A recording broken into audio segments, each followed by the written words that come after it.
up, and then Right. you can Well, upload it. I started recording now, so Okay. I just said record to the computer. Yeah, stop recording, pause recording. Okay, yeah, so it's recording now. Okay, and that way anybody that doesn't show up can get it.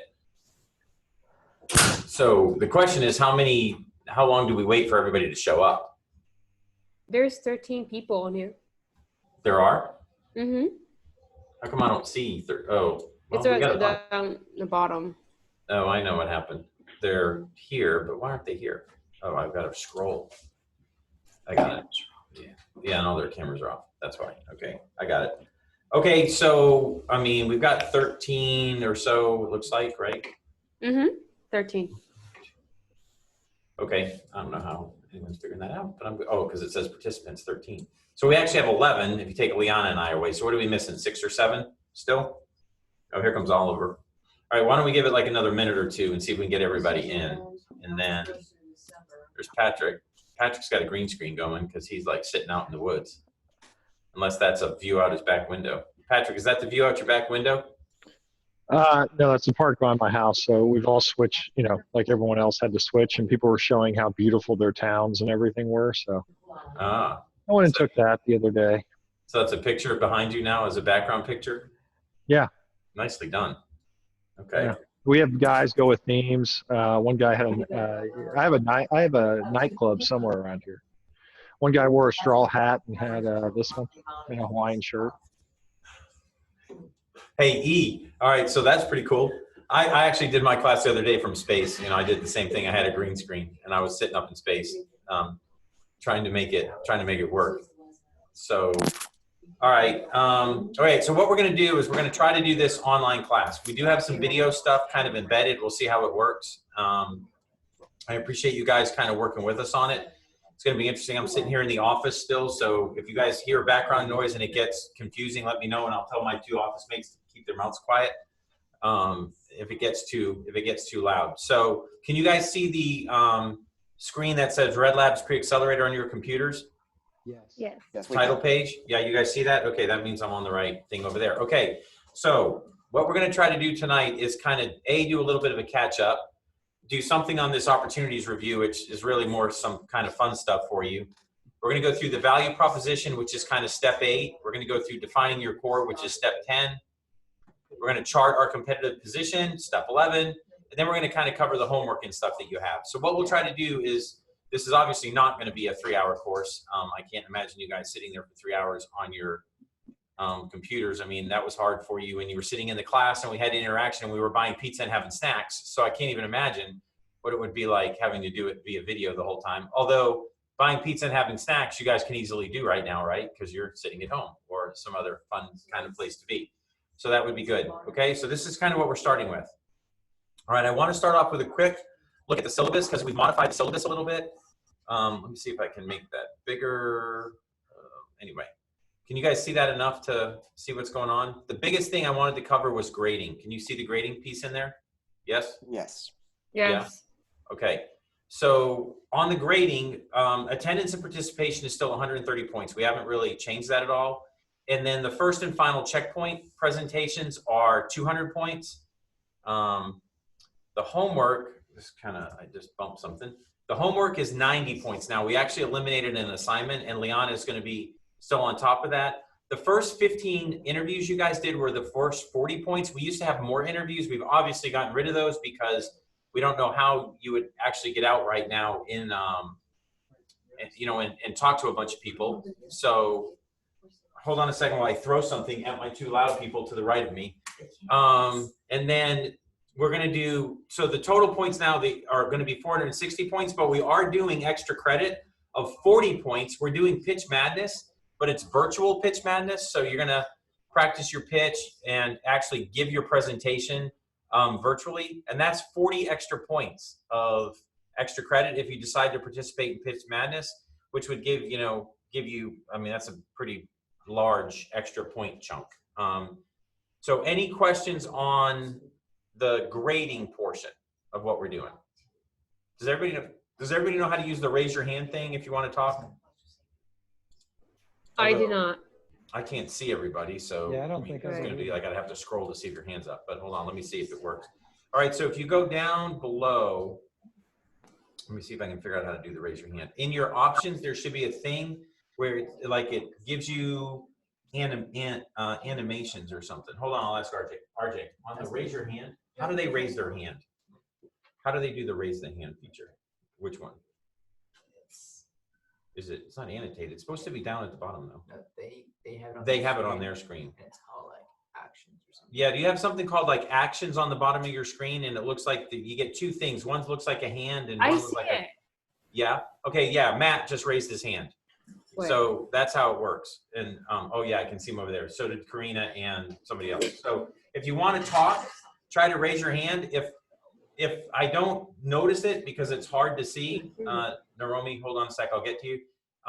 Because it's hard to see, just unmute and start talking. I mean, we'll figure it out, right? We're gonna have to kind of work with each other on this and get kind of through it. Okay, Naromi, what's your question? I see that you have your hand up. You have to unmute, Naromi, if you want to talk. Does she not want to talk?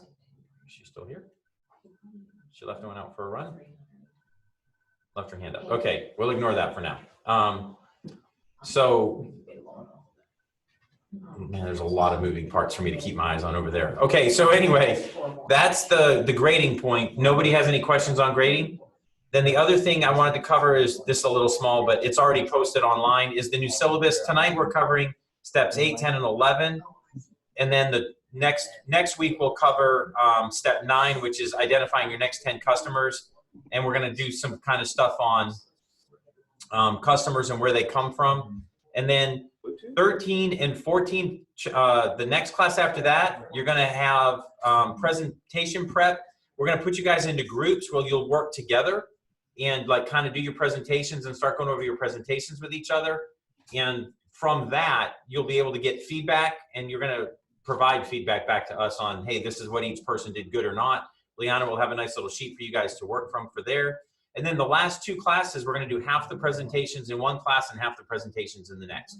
So it'll be just kind of like we were in the classroom, except we won't be. That's at least the plan. Does that work for everybody? Anybody have questions or concerns? No? All right, so let me close that out and go back to here. Okay, so that's I swear to God, RJ, get the fuck out of my room if you can't be quiet.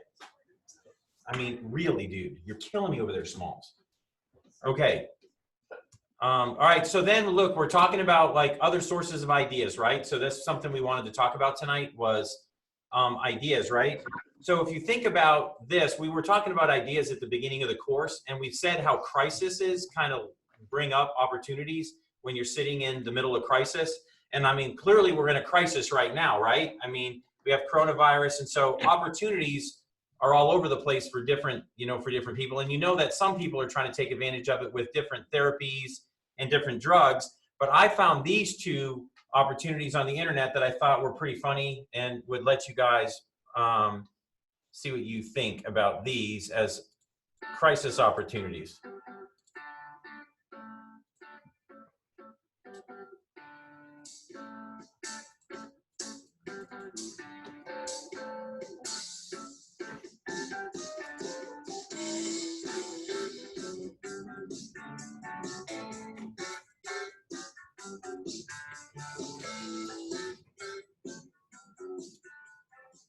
Now, I don't know how many of you would want to wear that around, but if you think about it, that's a crisis and that's an opportunity, right? He created a big hula hoop. Has anyone thought about maybe creating something like that? Or how many of you would wear that?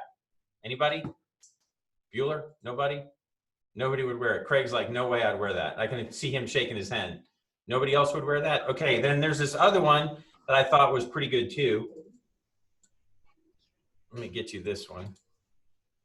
And let's hit play right here. The pandemic prevention utility belt. Enjoy. This is the pandemic prevention belt. Stop spreading germs today. The included spandex wristbands will ensure your hands will never be able to reach your face. Keep those disgusting hands as far away as possible. No face touching. The right side holster features a distance-ful hand shaker. Avoid all skin-to-skin contact immediately and only shake hands from a comfortable distance away. Sorry to all my best bras. Next, located on your left side buttocks, is a secondary fake arm and sleeve. Never sneeze into your hands, and only into your elbow to minimize any possible nasal spray outward. Lastly, and most important, our dual hand washing station. I'm not sure why I have to remind you to wash your hands, but just do it. Let's hear it. Can we get a round of applause for this invention? We now have absolutely no reason to spread the virus if you're wearing this amazing invention.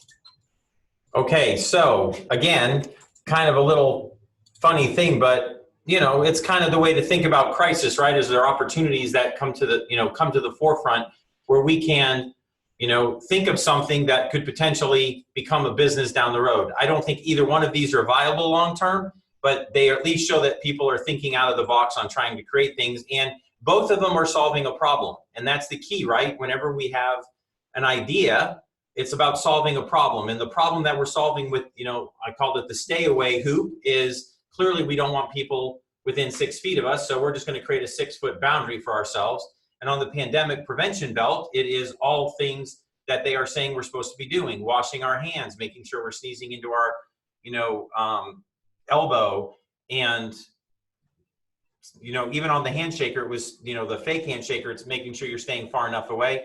And then the hand washing station was, I would have filled it with sanitizer. It looked like he had water in it, but regardless, it's a simple solution to a problem that exists. So not that I think there's a lot of opportunities right now in the coronavirus timeframe, but people are actually thinking about things that are a little out of the box. Does anyone have any comment or any idea of their own that they've thought about during this time?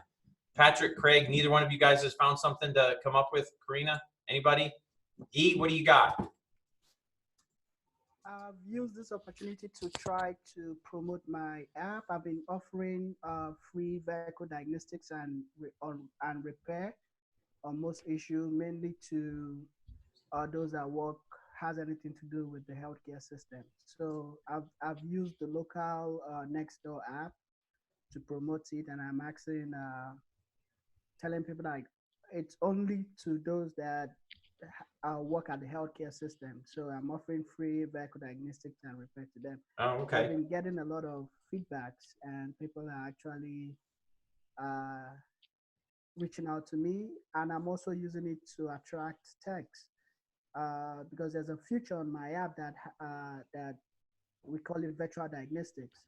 So for those that are worried about the physical contact and stuff, they can use the app to do a virtual diagnostics through the app. So that's one of the things I've been doing. Cool.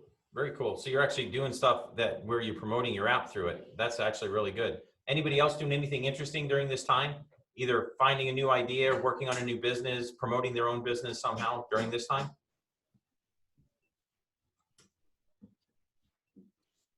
Okay. All right, so let's move on then to the next thing. Okay, so obviously we're covering the first 11 steps of disciplined entrepreneurship. We've worked through, market segmentation in beachhead market, all of the end user profile stuff, the total addressable market. Although I'm wondering with a, long spring break like we've had and only once a week classes, because this was only a once a week course to start with, how much of any of this we actually remember. But hopefully you guys will, go back and review your notes. We did life cycle.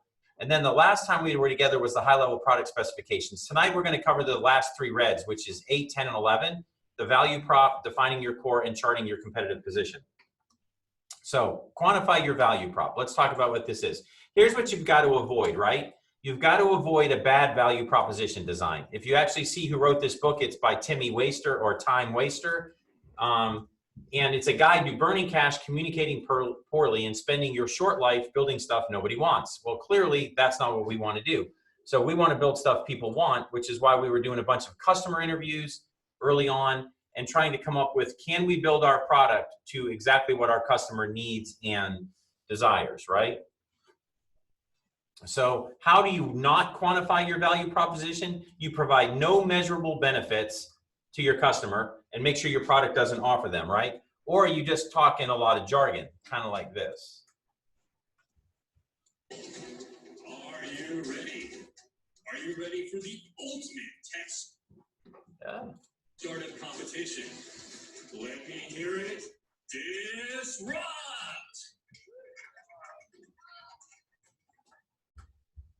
Hello, my name is Saeed Jabrani. I'm the CEO of AmitaBug, and we're here to revolutionize the way you report bugs on your mobile platform. Happen will revolutionize location-based mobile news aggregation as you know it. We're making the world a better place through Paxos algorithms for consensus protocols. And we're making the world a better place through software-defined data centers for cloud. A better place through canonical data models to communicate between endpoints. A better place through scalable, fault-tolerant distributed databases with ACID transactions. And we are truly local mobile social. And we're completely so-mo low. And we're Molo-so. We're low-mo-so, bro. We were so-low-mo, but now we're mo-low-so. No, mo-so-low. No. Next up, Executive Chairman and Chief Visionary Erlich Bachman presenting Pied Piper.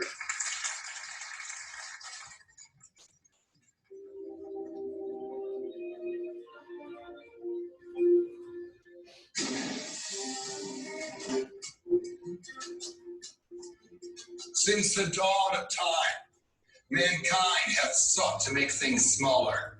And until now, no.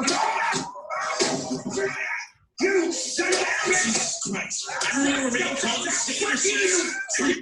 Okay, that's enough of that because it gets worse from there. But the whole point, he's laughing at least. I got E to laugh. I can't, half the people with their cameras not on, I don't know what's going on, so they're asleep or taking a nap. But a few of you are at least chuckling. Okay, the whole point of that is to say that a lot of the time you can get caught talking with so much jargon and you're just trying to like make your stuff sound cool that you actually really haven't built a quantifiable value proposition that actually says anything about your product, and you end up sounding like everyone else. Because if you actually think about what was going on there, they all ended up sounding pretty much the same by the end. I mean, they were all confused between, you know, mobile and social and low, mo, and so, and they ended up just making it a big old pile of poo. So your goal is to actually figure out what makes you better. And so let's talk about how you can do that. So you want to provide a concrete understanding of the measurable benefits of your product. Like, what are measurable benefits? And so I've got a kind of an example we're going to walk through. So if we're doing a value proposition, right? This is describing the bundle of products and services that create value for a customer segment. Now, some of you that have more than one customer segment or more than one customer, because you have a dual-sided model, you need to be thinking about, I need a value proposition for each segment of customers and or, you know, users. Like an easy example of this is a credit card, right? So the credit card, I need a value proposition for the consumer. Why would he want to use my credit card? Is it because I offer more points than everyone else? I give cash back because I brand it in the, you know, the color and logo of your team, or, you know, what other, you know, unique thing you can come up with from a customer value proposition perspective for the user. Then you have to also have a value proposition for the stores. Why would the store want to use Visa or American Express or Discover? And then, you know, making sure that the store understands, well, you know, you want to use my credit card because I give you a 2-day turnaround and you get your cash back faster than a 3-day, you know, where it's standard. Or maybe we give you a discount, you know, rate. Instead of charging 3%, we charge 1.5%. But you're going to need a different value proposition for each user and for each segment of who you're trying to appeal to. And a bunch of you have more than one segment. So you've got to make sure that you're thinking about your value proposition that way.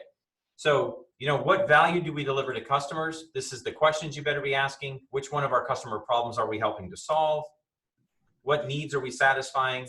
What services are we offering to each customer segment? And then what makes us unique, right? At the end of the day, it's about what makes us unique. And we've talked about this a lot already in class, like what makes us unique? Why us, right? The whole why us question is what we want you answering all the time. So when a customer buys a product, right? When you guys buy a product, you expect to receive some sort of value from it. You don't just buy a product to buy it. You expect to have some sort of value. Andrea, did you have a question? No? Oh, never mind.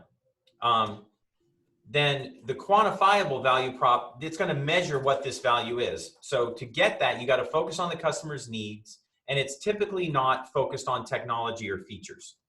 So It shows how the customer will get value from the product expressed as a tangible metric. And we're going to go over this in a second to give you an example. So how you're going to calculate it, start with the top priorities. So Matt, what are the personas, like your personas, what are the top personas?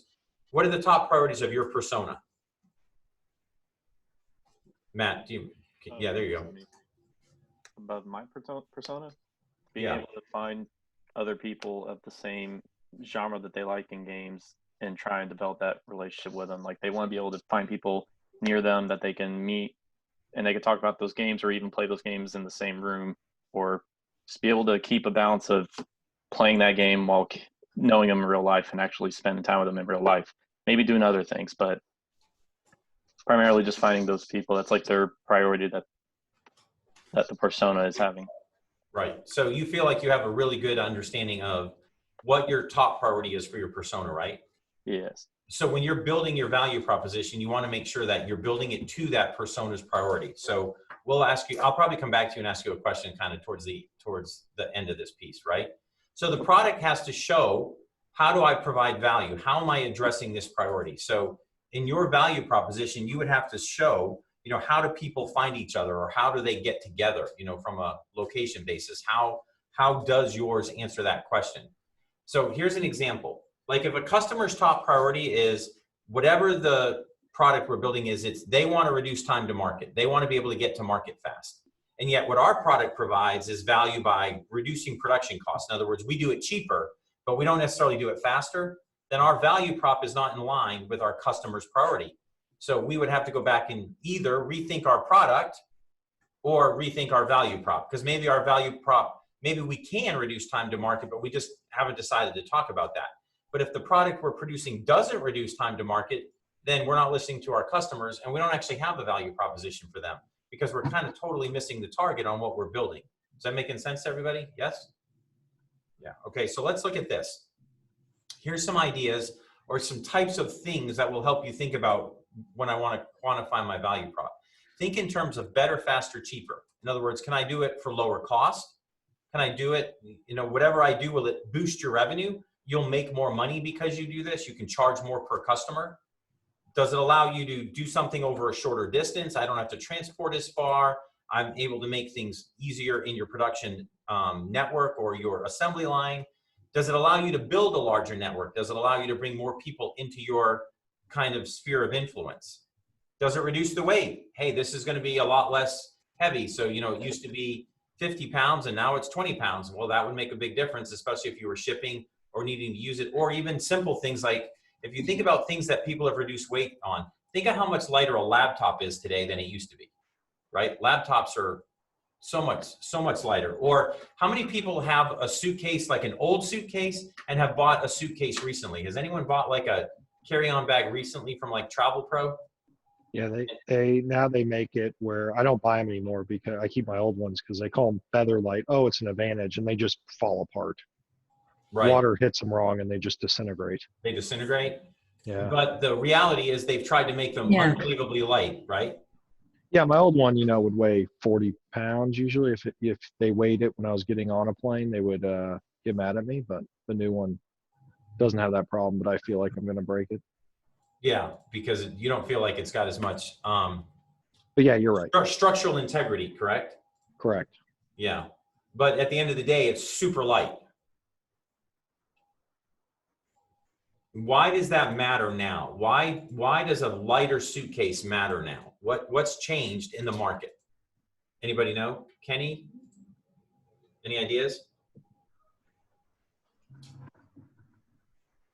More on the go, so you have to carry it more. Okay, that's one reason maybe. Anybody else have an idea? What's changed? People are more out of shape. Sorry, go ahead. People trying to charge more. So like air companies or airplane company trying to charge by the pound or by the kilogram. So it's people trying to minimize the weight. Correct. Because what happened was did airlines 3 or 4 years ago say your bag has to weigh less than 50 pounds? You know, I don't remember exactly when it started, but it wasn't, it's more recently that they started limiting the weight of your bag, right? So if the empty bag weighs 5 pounds, that's all of a sudden 5 pounds of packing that you don't have advantage of anymore, gear that you can take with you. So the goal is to minimize how much the bag weighs so that you can maximize how much stuff you can put in it, because the airlines now are very restrictive on what you can actually take with you. Does that make sense to everybody? Yes. Yeah. Okay. So in other words, something changed in the market, which then made companies that were making suitcases have to iterate their product. They had to come up and iterate again and make it different. Okay. Professor? Yes. I mean, in this case, I'm just thinking because of the virus and everything, the airline companies are being hit hard. So let's say they offer, you know, free carry-ons from now on to try and promote the business back. Do you think that it would directly affect the baggage companies or the luggage companies? I don't know. What does anyone else in the class think? I mean, I have an opinion on that and I'll give it, but what does somebody else think? I didn't even know there was luggage companies. Well, you know, I mean, like the makers. Yeah, he's talking about luggage manufacturers. Oh, luggage makers. You know, yeah. Samsonite and Travel Pro and all those others that are out there. No. I don't think so, because maybe some companies will see it as a long-term run, so it wouldn't make sense to create a new product just for a short period of time. But if it's a profitable way, maybe it could be another option to get in. Well, I wasn't thinking like making a brand new product. I was just not promoting the lightweightness as much. Well, and I think it's more than that, right? When you look at their marketing, they show how easy it rolls and everything else. I don't think it'll affect it because the market's going in one direction. Now, it may open up a niche market, just like there is in bags, right? There's a brand, Colonel Littleton, and he still uses all brass, and his laptop bags start at like 12 pounds just for a little folio, but it's a niche market. He'll never sell a ton, but he sells enough to make it worth it. Maybe But I don't think it'll change it because people like lighter, thinner. Yeah, maybe they'll focus their marketing efforts on different features. Now that, I mean,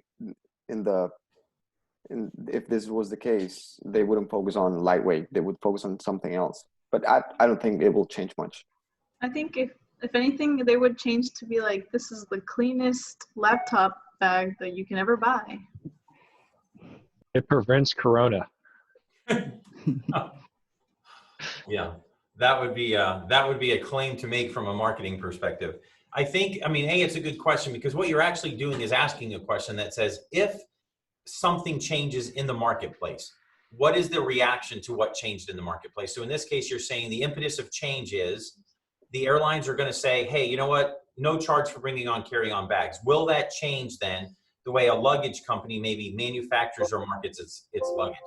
For us, the product probably wouldn't change much, because there's been, you know, carry-on bags forever. And actually the carry-on market has gotten more prevalent than less prevalent, because more people are wanting to carry on than check because of the time savings that happen. So I don't think that the product itself would probably change much, but I do think it would be a good marketing opportunity for companies to be like, hey, look, you know, it's easy to carry on now. You don't have to worry about fees or charges. So, you know, if you haven't upgraded your bag lately, come upgrade one now and, you know, get more space or get the latest fit and features or whatever it is. It fits the new plane, you know, design overhead bins better so you can maximize space or something like that. But I would agree with the previous comments made by most of you that I don't think it would be a major product change. I don't think it would be a major product change. Okay, other things, does it reduce waste, especially today with like this kind of push towards green? Can you do something that's going to reduce waste or make it better? So what you want to do is describe your as-is condition. How are the customers solving the problem without your product? In other words, how do they solve their problem right now? So like E, in your case, right, you're creating a mobile app for kind of mechanics on the go. Well, people that have a problem right now with their car, some sort of automotive problem, how are they solving that problem now? That is kind of the as-is condition. So you would list, well, this is how they're solving it now.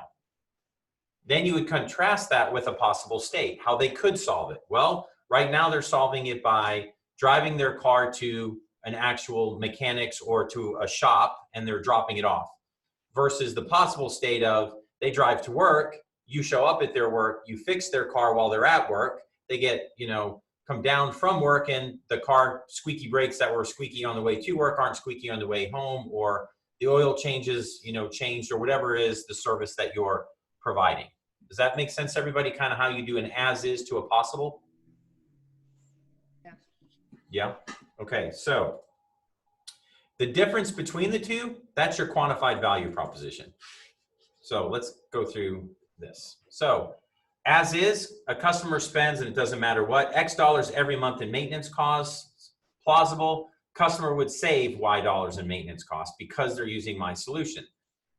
So whatever your solution is, that's an easy way to do a little chart and come up with it. So let's look at some examples. Somebody tell me if these value props are quantifiable. Look at the Nike one.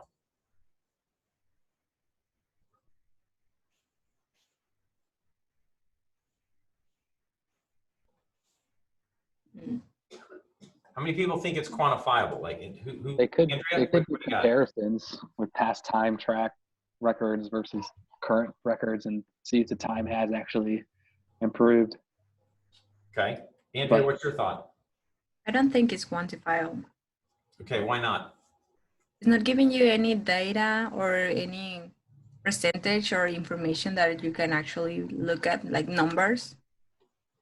Okay, anybody else have an opinion? Karina, what do you think? Like that specific line that says made of best materials, any other shoe company can say made of best materials. Right. So they that start sounding part's like for sure not. everyone else. Mm-hmm. What is any part of it quantifiable? This technically superior, you could, and like latest technology again, that's quantifiable when you compare it to others, but that part that Karina was saying is not. Correct. And then most fashionable, that's also hard to say unless it's endorsed by top athletes, so you can see if they think it's fashionable. Right. So the endorsed by top athletes is clearly quantifiable, right? Because are the people doing their endorsements top athletes, right? So Yeah. that's a simple quantifiable one. Most fashionable, if you think about fashion or even simple things like college rankings, there's, the Princeton Review, it goes out and does college rankings and it says, this is the best business school, then this is the best entrepreneur program, et cetera, right? So saying you're the most fashionable to me is no different than saying you're the most qualified or you're the best. As long as you can have some sort of ranking that is saying that for you, that is actually quantifiable, right? Now, what would have been more quantifiable if they were saying positioned as the most fashionable according to GQ for men, and I have no idea who is fashionable for women. Somebody help me here, ladies. None of you guys read fashion magazines? Yeah. Who? Say it again. Cosmopolitan. Oh. Cosmopolitan. Cosmopolitan. Vogue. Yeah, I would say Vogue. Yeah. Vogue or Vogue. Okay, I've heard of Vogue at least because you can go Vogue or something. It's a song. So it may not be used right, but anyway, I know there's a song there. So anyway, right. So that would have made it more quantifiable if they were to say the most fashionable per GQ and Vogue, et cetera, right? So what about this Dollar Shave Club one?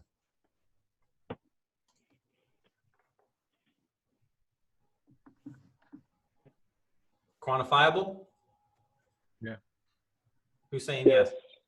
All right. Why is it quantifiable? Somebody tell me why. A few bucks a month. It is showcasing it's cheap. Right. Okay. Who else? Yep. That's definitely true. A few bucks a month, right? It didn't say exactly how many, but I mean, a few bucks a month, all of us know means not a lot of money, right? So that's pretty quantifiable. I mean, if it all of a sudden was $100, that's not a few bucks a month. So what else is quantifiable on this? The no commitment. No strings attached. Right. Okay. No strings attached. Correct. So, I mean, there's no strings attached, no commitment, no fees, no BS, right? It's just pretty straightforward. Every piece of that's quantifiable, correct? Which part's not? A great shave. Yeah, great shave. I mean, it could be potentially quantifiable, but that's really based upon opinion in some ways. Okay. MailChimp.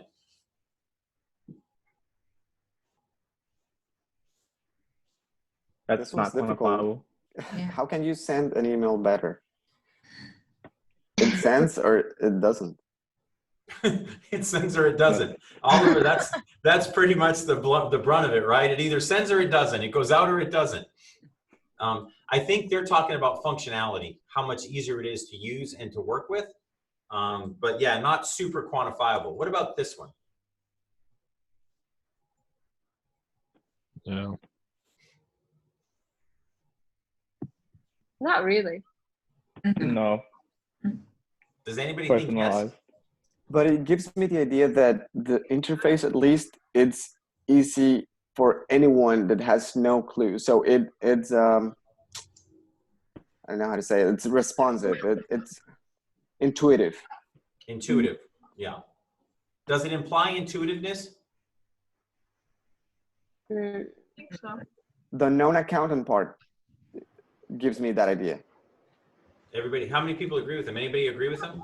There's got to be a way to do a poll. I'm gonna start. I mean, it kind of gives me like those For Dummies book Yes. vibes, you know? Right.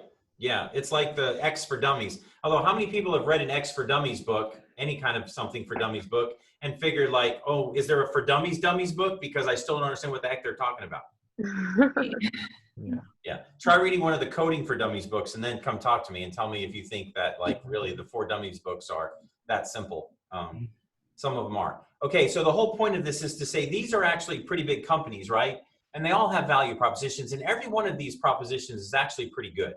I mean, in my book, they're good. Some of them are more quantifiable than others, but they're all decent value propositions because they're telling you what makes them unique. Now, which is the worst one here, in y'all's opinion? MailChimp. Send better email? Yeah, right. MailChimp, right? Sends better email. Clearly the worst one. Like, really? How? I mean, all it does is leave questions in your head. Like, it sends it faster. I mean, when it arrives on the other end, it like jumps out of the computer and like becomes an actual piece of paper with a letterhead and like ink on their desk. I mean, what do you mean sends better email? I think Oliver said it right. It either sends or it doesn't. Like, the email goes or the email stays. I mean, how much better can it get? Which one in y'all's mind is the best one on the page? Nike? Dollar Shave Club? I like Shave Club. Dollar Shave Club. Dollar Sounds Shave. really nice. Yeah. So Dollar Shave Club's pretty good, right? It's pretty cut and dry what it's doing. It's a few bucks a month. You don't have to sign up for a contract, which on a monthly service, right? Almost everything you sign up for a monthly service. How many gym contracts are, you know, you can drop right away? Most of them have some sort of time period, right? No commitment, no fees, no BS. It's pretty straightforward on what they're offering and what they're saying that they do. So anyway, so the goal is to try to come up with a value proposition. So Steve's Donuts. Let's look at Steve's Donut Shop, okay? The top priorities when I interviewed customers, because I was going to open a donut shop. I mean, I'm not opening a donut shop, although I would like to open up a donut shop. I would probably end up about 800 pounds. The top priorities that customers told me they wanted was they wanted their donuts really fresh, and they wanted to do some kind of customized fillings and toppings, right? And I was like, okay.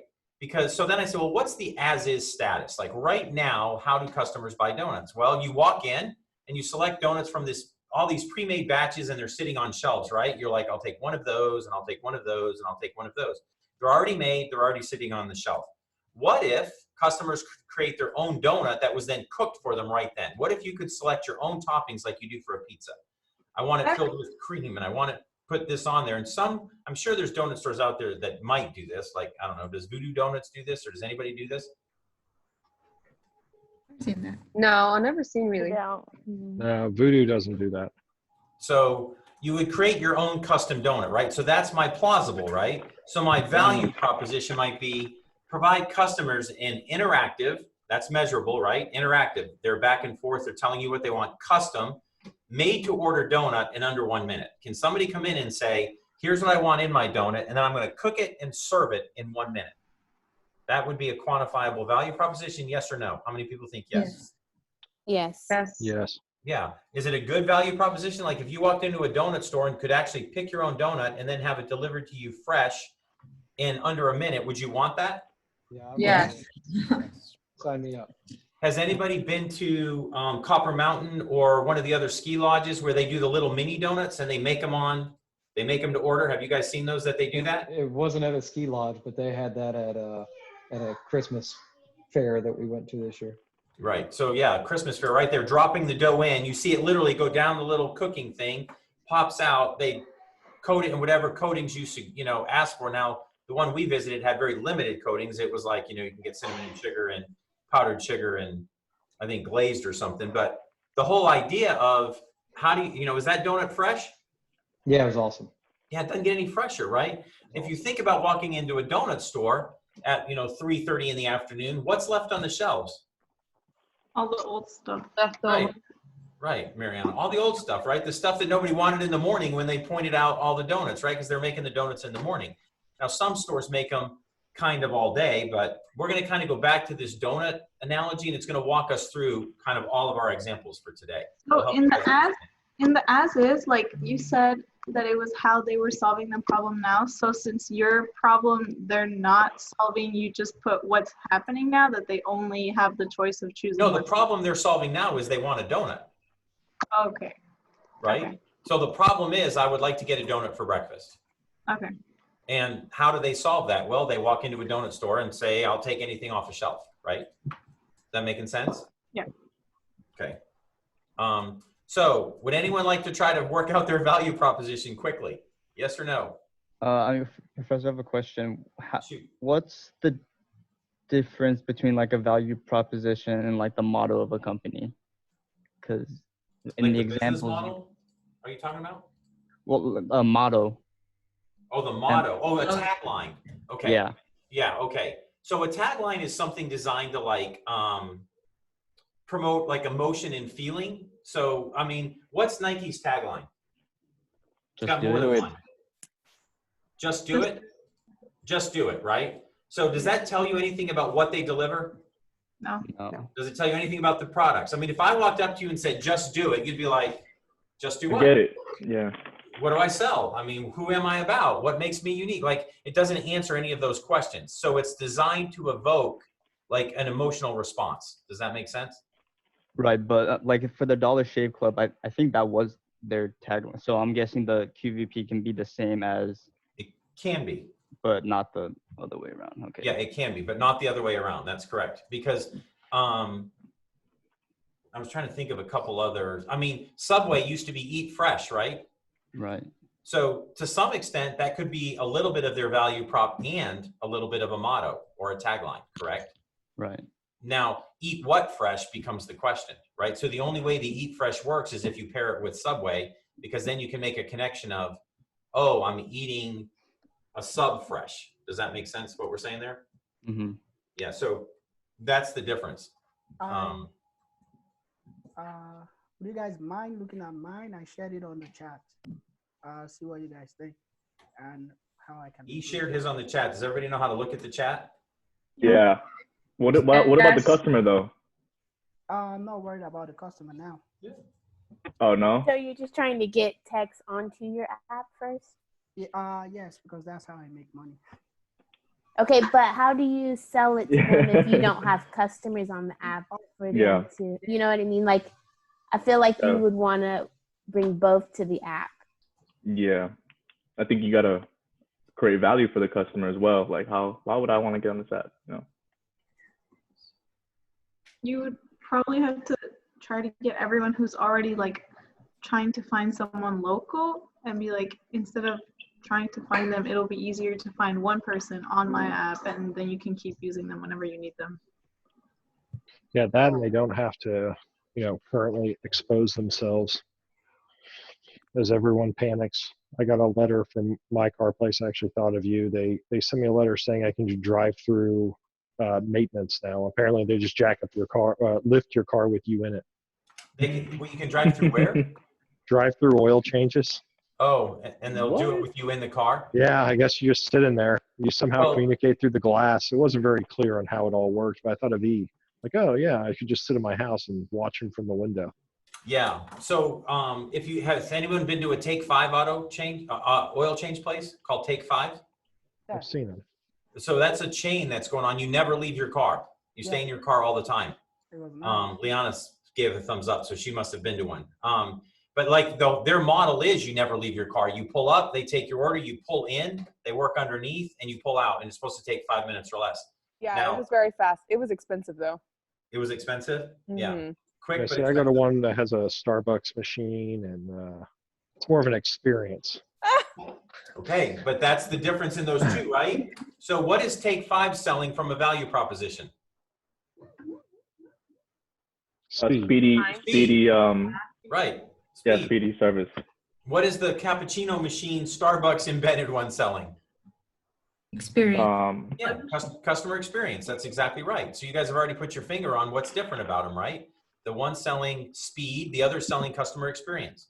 Now, Take 5 might try to say they're selling customer experience too, in that nobody has a good customer experience at an oil change place, and so their goal is to get you in and out as fast as possible. But they're selling two very different things from a customer experience perspective and from a value proposition perspective. Is that making sense to everybody? Yeah? Okay. Yes. Now, Professor, would their problem though be the same that they're trying to solve as we're going through this? The oil change places, what problem are they solving? Changing your oil. Changing your oil. I mean, But then their I forgot the name, but then their value prop is different, correct? Correct. Why? Because why pick me to change your oil is what they're saying different. Because why pick me in one place, they're saying, pick me because I'm fast. The other place is saying, pick me because when you're here, you won't feel like you're stuck in some little garage getting your oil changed. You can take 20 minutes away from your kids and screaming, barking dog, because we're going to serve you a great cup of coffee and put you in a comfortable chair and have a television on that's playing golf. Who knows what, right? But that's the difference. They're trying to They actually have that. They actually have all that. I wish they had massage, but they just have the TV. Right. I keep saying women's shops haven't gotten it yet. Because when I have to go shopping with my wife or my daughter, why haven't they created like a little sunken living room with like a sofa, 2 or 3 sofas, some sort of comfortable drinks and a sports station on, so that the husband can just sit there and then all the dressing rooms are around it and the wife steps out or the daughter steps out and says, what do you think of this? And you never have to move. Like, it would be so much better. I don't understand why they haven't done that yet. Madewell does that. They have a beautiful leather couch. Who does they that? don't have the Madewell. guy-centric amenities. Yeah. Right. That's Because, what I they mean, miss. how many guys truly like to go shopping? I mean, maybe a They- few, but not my friends. Let's say not most of my friends. Most of them do not enjoy shopping. The whole shopping thing is not enjoyable. We would rather be doing a lot of other things. For ease, back on ease, his would be value prop. Don't interrupt your life. Don't get diseases. You can continue with your life while your car is fixed. You don't have to leave your kid screaming or load a screaming kid in the car, taking the oil change place. Okay. Let me try and explain something first. The reason why I'm facing techs is because the techs I'm facing already have like family and friends. They're already working on their cars. So those are the type of techs that I'm focusing on now. So it's more on the tech side than on the customer side. So if you can look at it that way and give me a feedback, then I don't know what I'm saying, but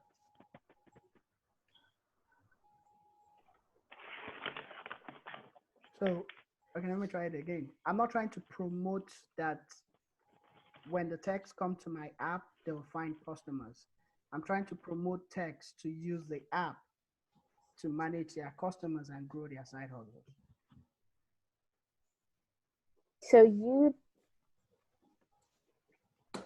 Okay, but what, okay. So I guess you want them to just use the app, but So you said that your customer is technician, but technicians customers, right? So technically your customer is not a customer, your customer is technician. That's why your value proposition is like towards technician, right? Yeah, basically your end user is the actual clients that are hiring the mechanics, but your client in this it's a little bit double-sided. You need to think about your end user and also your user, your client. yeah, I think even if you don't want to focus on customers, you kind of have to, because even if your current techs have a client base or a customer base, the whole point is for them to grow it. And if you can't help them do it because you don't have customers on the back end of that, then I don't see, I guess, how you can really get them to use your app. Because if they can just keep talking to their customers, texting however they do now, and you don't really provide any value to them by bringing your own customers to the table for them. You get what I'm kind of saying? I do. Thanks. E, you good? Yeah. That was good feedback, because I think they hit it on the head with the dual-sided customers, right? Like you are at some point going to have to address both sides of the market. So yes. Just make sure that you do. Okay, good. Anyone else want to take a shot, or are we good to move on? Kenny posted his in the His? chat. Okay, reduce taking out, let's see. Why can't I see this very well? There we go. Let me change my screen. Microphone working yet? Can you guys hear me? Yeah, we Yeah. can hear you. Oh, there we go. Okay. So yeah, I was saying you can reduce the times that you take out your ladder to change out your air filter from 4 times to 1. You can potentially save up to 15% of electricity that's associated with running your heating and cooling. And then you won't ever forget to change your air filter. And then maintain clean air all year long, and then don't pay more than what you pay now. So what's everybody's thought on that? So I feel like it's more like not definition, but like benefit of the product, but it's not sounds like a value proposition. Does it make sense? Yeah, I think it's too long, but you were able to hit all the key points of what your filter does. But it's kind of too long. If there's a way to like make it like precise. Yes. Kenny, if we go back here, remember like right here, Steve's Donuts, the top priorities, fresh customized fillings. What are the top priorities of your customers? Gotcha, yep. What are the top 2 priorities? Yes, so not forgetting, and then saving, I would say saving costs on electricity. Okay, so nowhere in it was it they don't want to have to take their ladder out. Yeah, it only came up a few times. Yeah, so I think the key is to not try to include everything, right? Like you're not a smorgasbord restaurant, you're a specialty niche restaurant, right? You're not making Italian food, Mexican food, Chinese food. You can't say everything in your value prop. The goal is to focus on your top 2 priorities of your customers, because that's what, that 80%, those top 2 is 80% of the buying decision. It's the biggest problems that they have. It's helping really narrow in on their priorities. So, I mean, it's good in that you've got a lot in it. I think just focus on the top 2 and then get it a little more succinct. Does everyone agree with that? Gotcha. Yeah, for me, I think the one that kind of summarizes everything is changing air filter from 4 times a year to 1. I think it does the full summary of everything you're trying to say. Okay. Gotcha. Yeah, I can definitely do that. All right, so good job. Thank you. Good job, guys. All right, so then moving on, we're going to go to, so now that's everything on the quantifiable valuable proposition. Does anyone have any questions on what you're going to have to do to put a value proposition together? No. Okay. Okay, so then step 10 is defining your core. And to some extent, defining your core can almost go before value prop, because it really is helping figure out like what your secret sauce is and why you. So in this step, what you're going to figure out how to do is explain why your business can provide customers with a solution that other business cannot do nearly as well. So again, it almost sounds, you're like, wait a minute, isn't that what we just said in our value prop? And it kind of is. That's why these 2 get taught, we're teaching them together like this. So in other words, what is your secret sauce? What are you doing that's different? So to define your core, your secret sauce should be something that competitors cannot easily duplicate. So like, let's just take Kenny's filter idea. What is his secret sauce? What does he have that a competitor will not be able to duplicate? I think the design. Maybe. The roll shape. Right. The design, the roll, right? Theoretically, it'll be the roll, okay? The constant rolling, screening, constantly clean sauce, right? It becomes the focus of your efforts and you don't want to change it much. In other words, this secret sauce, in his case, this rolling filter, the focus on that is his secret sauce. And because of that, he shouldn't be spending time saying, well, wait a minute. Instead of the rolling, while I'm doing rolling, I want to also try to optimize 15 other filter materials. Like, what other material can I use that would be way better than materials on the market? Or, not only that, I want to figure out how to kill all airborne viruses. Well, wait, not only that, I want to figure out how to make, when it comes through my filter, your house smell good, right? All of these other things that could be coming into it. No, stay focused on the number one or top priority, which is in this case is, you know, the ease of use, the not forgetting, the constantly clean filter, the savings of the money from the electricity. That's where his focus needs to stay. Is everyone in agreement with that? Yeah? Yeah, that's great. Yes. Yeah. So this is so much harder than when we're in class and I get instant feedback. Okay. All right. So look, if you're going to define your core, here's some examples of things that can help you think about your core. You know, are you a lower cost? Are you creating a better user experience? Are you doing great from a customer service perspective? I mean, which airline defined its core around customer service? I would say Southwest. Southwest. Yeah, they came on board and said, we're going to define our core around customer service. And I mean, you literally had to fit Southwest culture to get hired there, right? I mean, it was a very big deal for them on customer service. Can you expand a network of users? These are things, just a few examples that will help you figure out if I'm have to define my core, how do I do that? And what are the things that make us us, okay? So here's some things that are definitely not examples. They're the red. You'll see that I've got intellectual property kind of in orange because a lot of people will tell you technology or intellectual property should not be a core thing. I disagree with that slightly. If I can patent it, I can make it core because now I can protect it, right? If I can patent it, I can protect it. And so then intellectual property in that case can become something from a core perspective.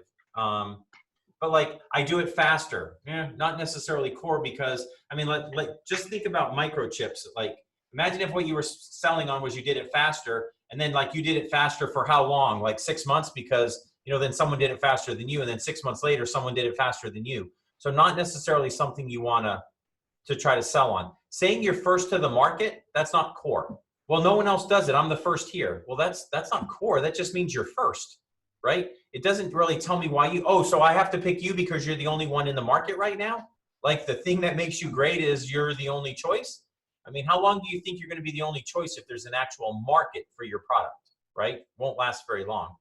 And then, oh, well, I've locked up supplier X, Y, or Z, and you know they're giving me great rates, so then I should be your choice. Well, again, that's not about you, that's about them. And there is no locking up suppliers. That supplier will eventually go to somebody else or be available somewhere else, and then where are you? Like you haven't done anything unique with your own product or service. It's all about the fact that you have a pipeline. Now, again, that one could potentially be yellow if you lock up suppliers and you're in an unbelievably niche market where there's not a lot of some product available. But by and large, that's not a case of something that you would want to use for core. Does it make sense to everybody there? Yeah? Okay. So why is it important to define your core? Well, you want to figure out protection from competitors. I want something that it's hard for competitors to either replicate or to do like me, and it lends value to the overall solution, right? It lends value. Like, remember way back, the first thing, customers buy something, they're expecting to get value from the thing they bought. So coming up with what's core to you helps you figure out how to lend value to that overall solution. So let's go back to Steve's Donuts, right? Everybody remember Steve's Donuts? Okay. Core, custom variety of fillings and toppings. That's what is core, right? This custom variety of fillings and toppings. It's a customer experience. It's interactive. I am changing the customer experience. It's an interactive thing. How many people have been to a mod pizza? Anybody been to a mod pizza? Yeah. Yeah. What's good about a mod pizza? You can customize out the oven. It's small. It's small. What else? Customizable. Customizable. I really don't like. Fresh. Is your pizza fresh? Very fresh. Super fresh. I mean, literally, it's the Subway of pizza shops, right? You start at the top, you pick your crust. I mean, just like you pick your bread, you walk down, you pick your toppings. You say, I want extra of this, a little more of that. I mean, how much more custom can it get? You get to the end of the line, they hand you your number, they throw it in the oven, they call you, you pick it up. It's like, I mean, like fresh out of the oven. So, and it's quite fast. It's quite fast. Ingredients it's very fast. Yeah. So I thought you said it makes you fat. I was like, well, I know it makes you fat, but I eat it all the time anyway. So, Professor, I mean, Naomi can get away with those things because she's like the size of a toothpick, right? No. So, okay, so, you know, so this is kind of the same concept I'm thinking for this donut shop. I mean, I'm not really going to do this, but it's what I came up with for this class as example. But it's the same thing. This donut shop is the mod pizza for donuts. You start at the top, you could pick, you know, what type of dough do I want? Do I want a yeast donut or a baked donut would be probably harder. I don't know how I'd get that done in a minute. I'd have to have some kind of crazy oven. But regardless, you would pick, you know, what type of dough you wanted. Then you pick your fillings, you pick your toppings. It's interactive. You know, heck, if we really wanted to take this to the extreme, we could have you decorate your own donut or something. But the reality is, like, the whole thing, that's what's going to make Steve's Donuts core. It's going to be the customer experience and the fact that you have this custom variety of toppings and fillings available, okay? So, and then fresh, right? We already talked about that. It's going to get made and it's going to get delivered to you in, like, you know, a minute. Can I do it in a minute? I don't know. I don't know how to make a donut really, but I'm betting it can't be much longer than a minute. So, all right. So an in-Zoom exercise, right? So I want each of you to take like 2 minutes right now and try to figure out what's your core. Like, what are the things that you say are core about what you do? Like, take 2 minutes and we'll figure it out.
All right, anybody got it done? Anybody ready to roll? So for mine, the product is making sure that they're not forgetting their pill, or maybe less times, and so that would mean that it is more of an experience because it's like less stress and more control over your life. Okay, so what would be your, so you're saying your core is what exactly? Less panics, less stress. Okay, what does everybody think of that?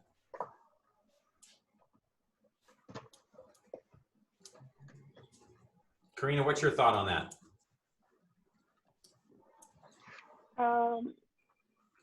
I would say convenient and reliable. That's kind of like what I had for mine. It was like reliable and accessible. So maybe like reliable and accessible too. Okay, so you're thinking that something, if she would take more of a reliable and convenience, like a reduce, you know, a reliable way to reduce stress because you never forget to take your pill kind of thing would be a little bit of a better approach? Yeah. Anybody else have a thought on that? Andrea, is she here? Her hand's up. I don't know if she's still here. Oh, her hand's down. Yes, I'm still here. What's your thoughts on that? Well, I'll say that definitely is reliable, that you can actually be reliable. And another option may be that it's maybe cheaper than other options. Like, what other options do we really have to don't forget to have that? Well, the problem with mine is like they don't pay for a solution. So what they do is that they put an alarm on their phone and they just hit snooze, or they don't have their phone, or they're in class and they can't have a phone that rings. So it's not like they're paying for something right now. Yeah, what problem are you solving though, right? People have clearly told you it's a problem, yes? Yes. Okay. That they forget it to take it. So the problem you're solving is forgetting to take your pill, right?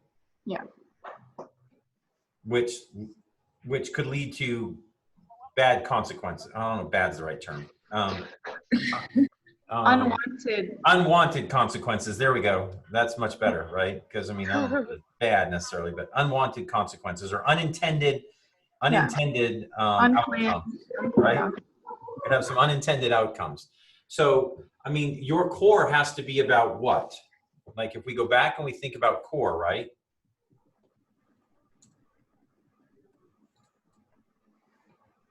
Like user experience, customer service. It's not going to be about customer service. But what is your secret sauce? What is the thing that can't be necessarily duplicated? What is the focus of your efforts on this? Like if I was to say, what are you focused on? What is the number one thing you're focusing on? That you're wearing it, like it's on you. So it's not like you can, like it's not like a phone, because since they're using their phone, but that's not always on them. Yeah. Then this is actually on you, reminding you. Okay. So taking it's more convenient than actually pulling out your phone to ignore the alarm. Yeah. The liability of having it on you all the time.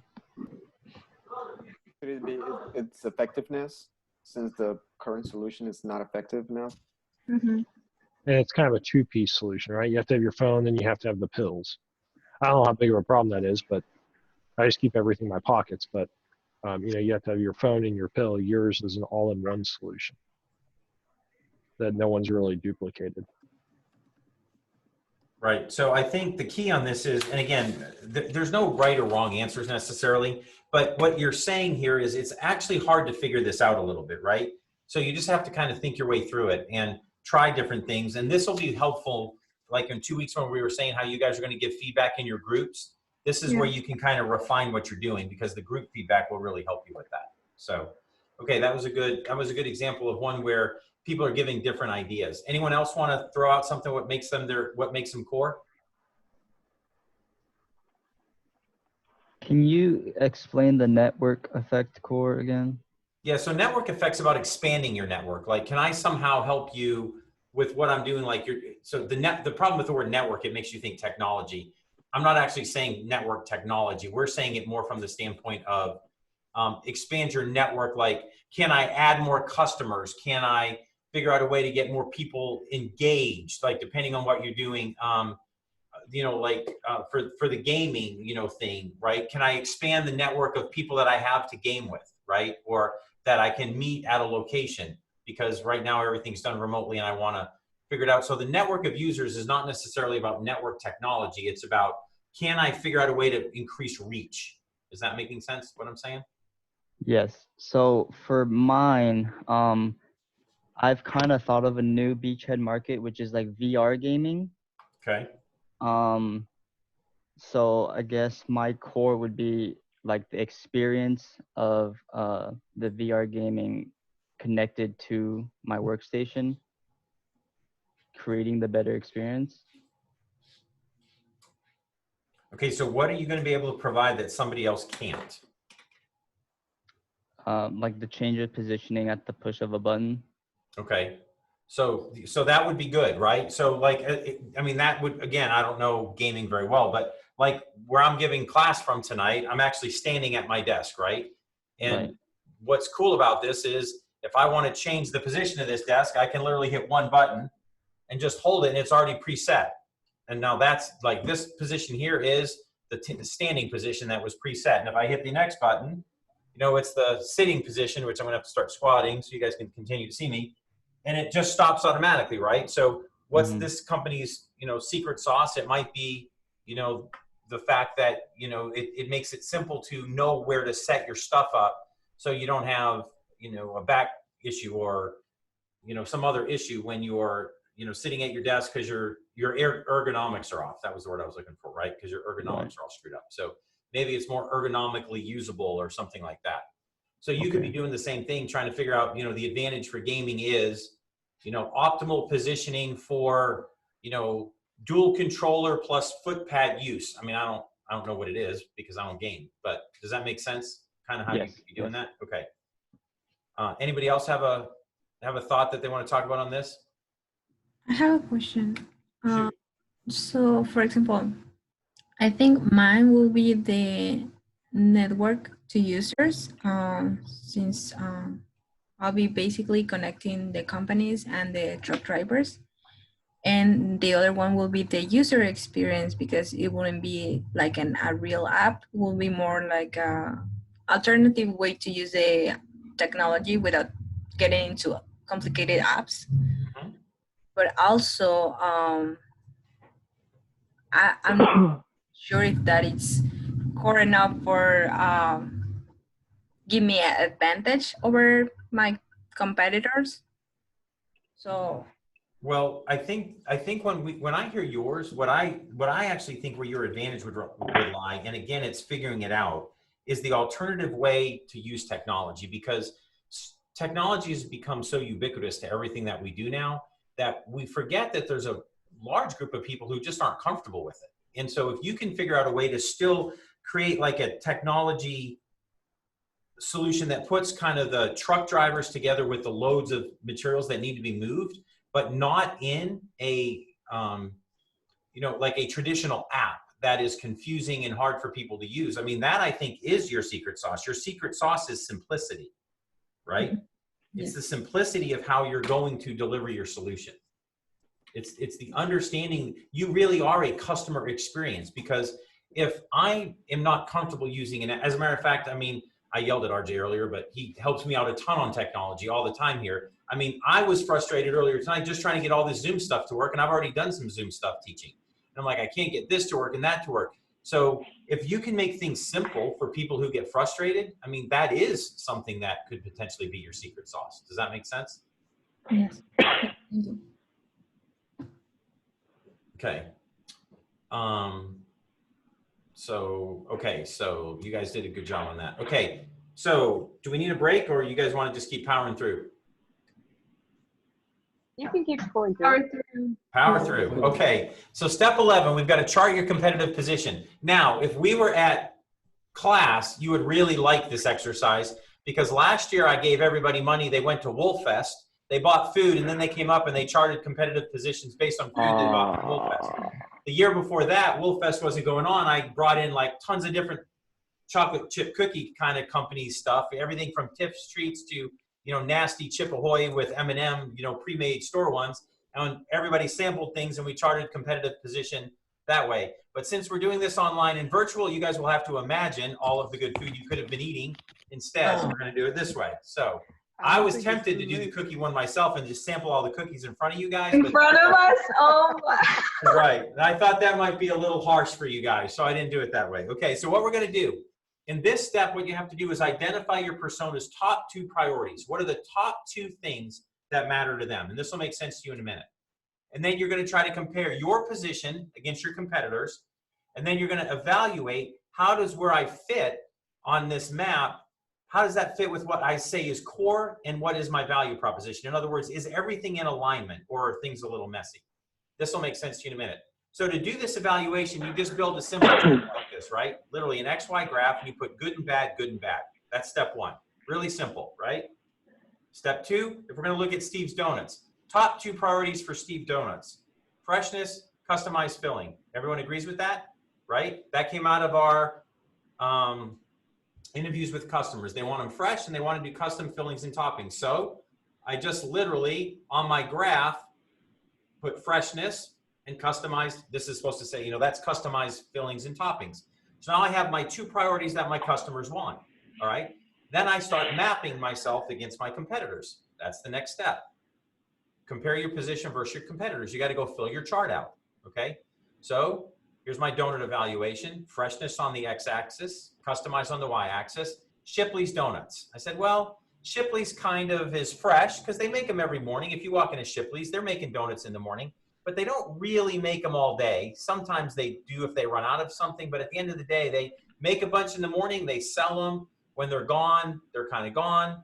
And so they're kind of fresh, but they're not that fresh. Customized? Yeah, not really. They have a lot of different varieties you can choose from, but they're not really customized. I mean, walk into Shipley's tomorrow morning, well, whenever they open again, thanks to coronavirus, walk in and say, hey, I'd like a customized donut with both, grape and strawberry jelly, inside of it. Yeah, they're going to laugh at you.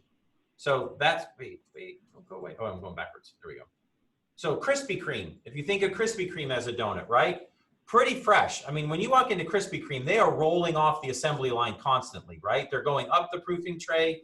You can see them going up the little thing, down the thing, dropping into the grease. As a matter of fact, they've made it part of their whole experience, right? I mean, they have a sign that flashes, you know, fresh donuts when they're literally making them. That sign can be flashing morning, noon, night, almost any time. So fresh, Krispy Kreme is really fresh. Customized, I feel like they have more choices than Shipley's, but you can't really customize your donut. It's more about choices, that you have a lot of choices. Snowflake, anybody been to a Snowflake donut? No. They're kind of, they just make them in the morning. They don't have a whole lot of varieties. You walk in, it's a smaller donut shop. You pick from the counter. When they're out of stuff, I mean, literally you can walk in and say, give me donut holes, and they'll say we're out, and you're pretty much done. So, you know, the freshness, it's kind of just in the middle from a freshness perspective. They cook them early and then they sell them all day. And customized, they don't even have a lot of options available. Theoretically, all of these from a customized perspective could sit at the bottom because none of them are really customized. I'm using customized to say is there a variety of choice also. Okay, Dunkin' Donuts, yeah. Although my favorite, as everybody knows, from a freshness perspective, they make them in a commissary, they freeze them, they ship them to the stores, and they defrost them in the morning. So yeah, not fresh. From a variety perspective, they're maybe slightly better than Shipley's, but you know, there's not a whole lot of them around. So that's where they would sit on your map, right? And then there's Steve's Donut Store. Well, let's face facts. We're saying we're gonna make each donut order to go. Like every donut order is made custom. So from a freshness perspective, it's as far right as you can get. From a customization perspective, it's as far high as you can get because, I mean, we're saying that every donut we make is customized. So your goal, if these are your top two, freshness and customization, if those are your customers' top two priorities, then clearly your goal is to show up here in the right side of the chart if it's good and good, because that means that you're nailing what your customers want. Does that make sense? It also tells you where you're sitting against your competitors. So this is how you chart your competitive position. What am I doing? So now we have to evaluate the fit with our core and our QVP, right? So let's do a review. Our quantified value proposition, provide customers an interactive, custom, freshly made to order donut in under 1 minute. Well, let's look at our chart. Am I doing that? Yeah, I'm in alignment there. It's fresh and it's customized. I'm way up to the right. That's good. Core, custom variety of fillings and toppings, interactive and fresh. Freshness, where am I on freshness? I'm good. Yep, I'm way up to the right. So I'm in alignment with my quantified value proposition and with my core. Does that make sense? So this charting your competitive position is helping you figure out if that's what you're doing. Okay? So then something to remember when you're doing this, the toughest competitor of all is the status quo. It's how the customer is solving their problem right now.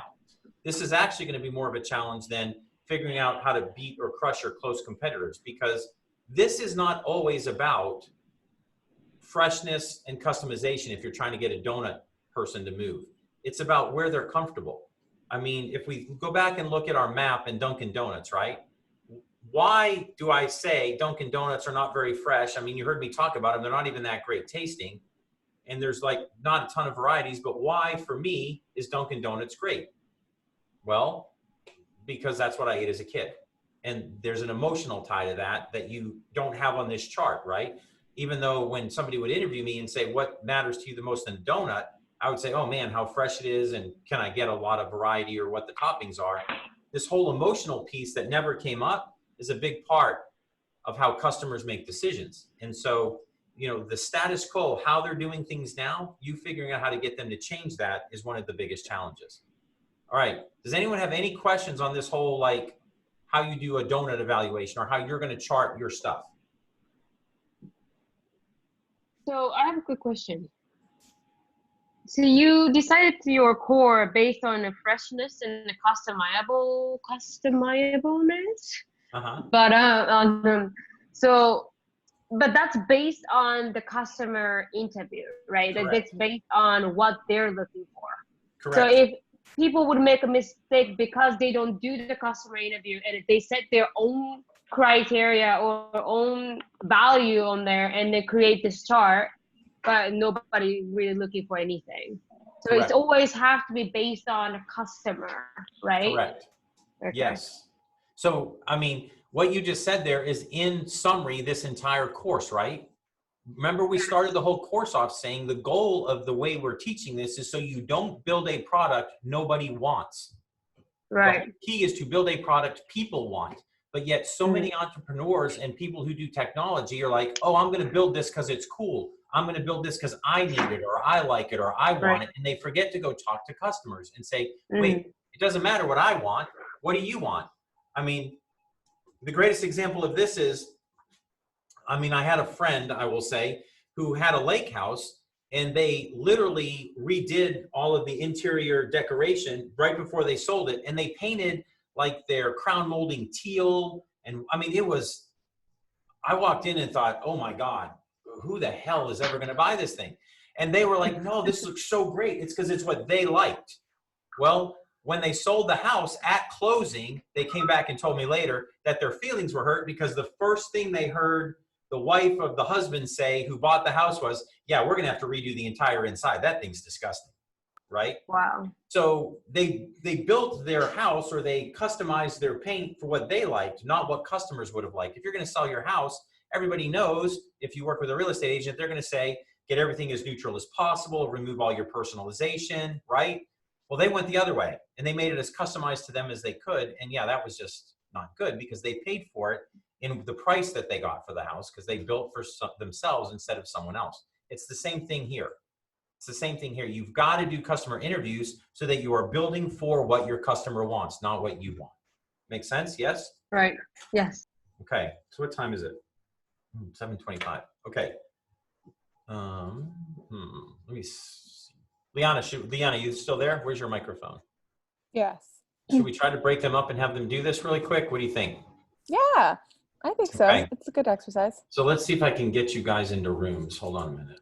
How did I do that? Let me think a second. Let's see. So what we're going to do is break you guys up into separate rooms. Maybe it's in the more. Let's see. Breakout rooms. Here we go. We're going to do 4 breakout rooms, 3 to 4 participants per room. Create breakout rooms. Let's assign. Here, we're just going to randomly put, okay, the first 3 people are going to go into a room. It's the first time I've done this, so if I totally blow it, you know, you guys can yell at me. This is the only people left. And this kind of works good. Wait, 1, 2, 3, and assign 1, 2, 3, 4. Open all rooms. Okay, so you guys should be able to get into your breakout rooms now and join. Did that work? Let's see, broadcast a message to all. Let's see, broadcast, type the message here, join rooms. Let's see if this works. It didn't work. Okay, let's see, people got in. Liana, you there? Yes, I'm here. Okay, all right, so let's see, I can tell, okay, so they're all in their rooms and they should be able, will they be able to hear me when they're in their rooms or not? No? I have no idea. Okay, I don't think they can hear me, so let me type a message. We have not used this before, so I'm not sure if you here.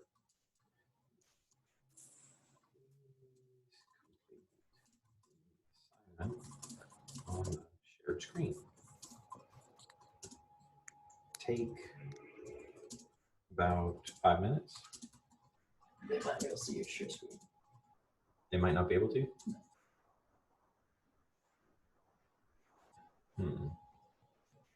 You sure?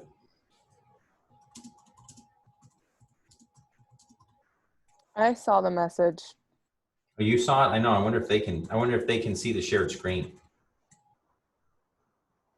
Leon, it's one of the rooms and see if she's. Leon, I'm going to add you to a room and then see if you can see. Okay, sounds good. See if you can see. Let's see. I'm going to shove you in the one that only had 3, which is breakout room 3. Tell me what you find there. Oh, now she's gone.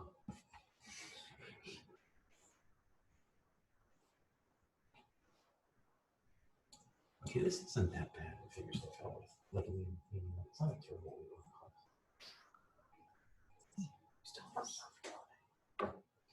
Professor, we can't see the shared screen in our. All right, so hold on a minute. Let me figure out how to get you guys to share the screen. Bring them all back. I got to bring them all back. All rooms and tell them to take a screenshot of it or snip it. Close all rooms. Okay, so tell them, how do they come back? I have to tell them to leave? Right, but close all rooms. Close all rooms. All right, let's close all rooms. Oh, they're going to close them in a minute. All right, Tom, so I'm going to bring everybody back and then we'll figure it out. Okay. Hey. Okay. Yeah. Am I back? Yeah, you're back. What's up, Liana? Am I Now back? I'm Have I gone through the portal of time and I'm back? Did you tell all the they couldn't hear anything? Well, they're not supposed to. They're supposed to go in. I need to fix it. So I'm going to, Okay. I'll reassign them. I closed all the breakout rooms. They're going to close in 30 seconds and then they'll all be back and then I'll fix it. So Okay, gotcha. first time we're using it.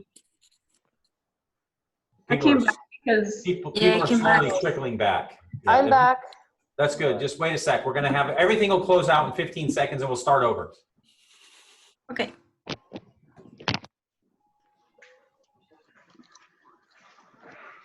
All right, 5, 4, 3. Okay. Let's see, everybody should be back in a second. Are they back? There we go. Okay, so here's what happened. This is the first time we tried the breakout rooms and we've learned something from that. Number one, you guys could not hear me once you were in the breakout rooms, correct? Yeah. All right, and you couldn't see the shared screen in the breakout room, right? That's No, but we saw the message you sent out saying You could see the messages. Okay, so that's good.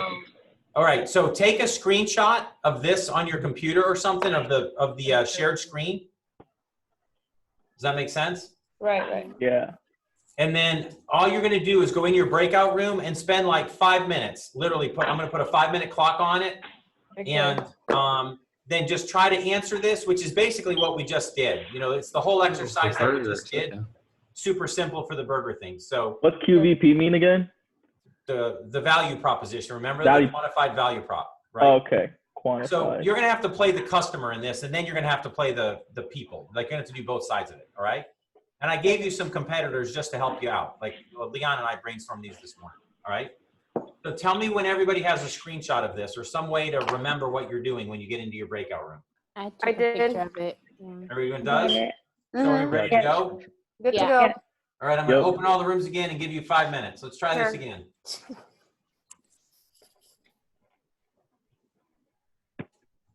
You should be able to join your rooms now. Yeah, they're joining. So this should work. Okay. And then what you can do is you can join each room and if you want to talk to them like in a small group. How do we do that? Just click join to like help them lead the discussion. Where? I would join it. Oh, if I hit join? Yeah. I'm going to let it go for now. But Mariana is not joined. Why isn't she joined? Mariana, you haven't joined yet? You should be able to join your room. Move to? Wait, no, I don't want to join. She's gone. Oh, she's gone. Okay. Liana, you still there? I'm still here. All right. Do you want to join a room or do you just want to kind of let them go for this 5 minutes? No, let them go for 5 minutes. I think so far so good. I'm actually pretty impressed with how interactive everyone's been. Yeah, I am too. And I mean, our goal was to be done at like 7:30-ish, you know, like about half the time. And we'll get together for 5 minutes. They'll finish this. We'll give them their homework and they'll pretty much be done. So it's kind of worked out timing wise about right. Because you're not going to keep their attention much longer than this. No. Yeah. I would say we can encourage them to post their value props on the the Blackboard discussion post maybe to get feedback. Well, what you can do is, you know how to send out a message through Blackboard, right? To everybody, you do an announcement. Mm-hmm. So what I'll do is have you talk on the homework part at the end, and you can just say, hey, guys, make sure you're paying attention to the announcements because we'll be putting some different things up there as we're starting to try to figure out a way to make this a little more interactive and a little better. But the goal will be to kind of do what we've done here tonight. You know, it's kind of a hour and a half, hour and 40-minute, you know, class kind of in and out. I'm actually, I mean, pretty happy with the way it's gone too. I mean, I think making it small bites like we did is pretty good, right? Because it's not like an hour and a half of the same stuff. It's kind of small bite of this, small bite of that, small bite of this, and then you're kind of moving on to the next thing. Yeah. Yeah, He's good. they've talked. I mean, I've been happy with them talking some. I was worried I was going to have, a bunch of, like you're thinking, kind of sticks in the mud. You know what I mean? Yeah. The only two that didn't check in were Eric, who also wasn't in class the week before spring break, and Byron. But I don't know if Byron just isn't checking his access information. Yeah, so I might send him an email. Yeah, why don't you send him an email and just check on both. Anybody who didn't make it tonight, just check on them. Okay, That would be the best thing to do. They're the only two. Well, and Byron's the teacher. I mean, he's the professor. So, I mean, Well, I think he's a postdoc, right? Yeah, postdoc. Yeah, same. Or Well, visiting what I meant by he's lecturer. not taking the class for credit. Right. Yes. But he's still on Blackboard. Like he's still there. I got him put in Blackboard. He just maybe isn't seeing the Right. emails. I don't know. So. Where'd PMT end up? So your kids are both doing online classes too? Yep. Alabama and Trinity both went to online classes. They said it's tough. Yeah. What are they doing? Just like it's hard to. Well, because I mean, if you're taking a class that's designed to be online, like certain classes just lend themselves to online a lot easier, right? Yeah. I mean, my daughter's got like a 3-hour lab. I mean, I don't even know what they're doing online. It's a 6 credit hour course she's in, and she's like 3 credit hours of it's lab and 3 credit hours of it's like classroom. She's like, I don't even know what they're doing. I mean, it's just a total. I haven't asked too many questions because they've been, doing it. But my son's got a class like this one. It's a 3-hour course once a week, and he did it yesterday, and he said it was atrocious because it was 3 hours. Like the guy did 3 hours. He tried to teach like he was in class, and he goes, it was just miserable. He's like, you can't. It's very hard to get the same level of interaction. Yeah. So, I mean, especially when you think about how we do this course, right? I mean, you and I sit on the desks. I mean, the students talk for half the time. We'll take one of their ideas and spin it out for 20 minutes of discussion, There's no way we can get away with that, like online. It would just be really too difficult. Because there, it's a lot easier to keep everybody engaged. Okay, I'm going to tell everybody they've got like. Oh, did you see the pass-fail thing? That they're talking about making it that? They sent an email. I think it's official. Oh, it is? That you have the option to do that, or it is that? No, you have the option. Yeah, I'm not going to do that. That kills their GPAs. Oh, it does? I thought it doesn't didn't count. I heard it doesn't count in their GPA or something. Yeah, but if you're going to get a C, then you. Well, yeah, it'd be better than getting a C, but I mean, if you're going to get an A, you don't want to pass. Yeah. They don't get to respond to this, do they? If I broadcast a message to them. How about 2, 3 more minutes? Go to the other chat. Go where? The other chat. This chat? The other one. There you go. That one. No. You could chat on there. Oh. That's your response. Make a response to that. Yeah, I was talking to my cousins. They're both seniors at Baylor. And they were just like, we don't know like how our classes are going to work. One of them has to work on a server for a class. He's like, I don't know how we're going to access the server. That's the problem. And they're like, we just want to take everything pass fail and graduate and not worry about it. Well, and if you're graduating, that's true. But like, if you're needing it to get into law school or some other school, if your grades actually matter, that's not as good. I don't know. It's kind of a problem. Yeah, I'd be curious to see how many are going to choose pass fail in our class. I don't think it'll be a lot. The student gets to choose? The students get to choose. The teacher doesn't get to. Oh, I thought the teacher chose. I think this. I got the email earlier tonight. Let me see. Really? I haven't seen that yet. Because half your class you would grade and the other half you'd pass fail. That would be a crap show.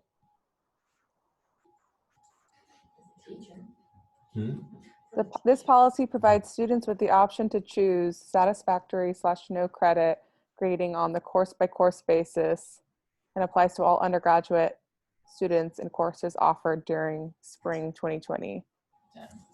So wait, so does that mean They get can no just say credit? the option to choose satisfactory/no credit? What does that mean? I don't know. That just sounds weird. Instead of getting a W, they get a satisfactory. Oh, instead of getting a withdrawal, you get a satisfactory. But it doesn't count for credit towards graduation. Right. And you don't get, it doesn't count against you as a W though. Yeah, but you don't get you don't get the credit hours for graduation. Right. Well, that would suck. I'm going to tell my kids there's none of that because then I'm paying for more credit hours. Absolutely not. You will be getting a grade, so you damn well better be doing well.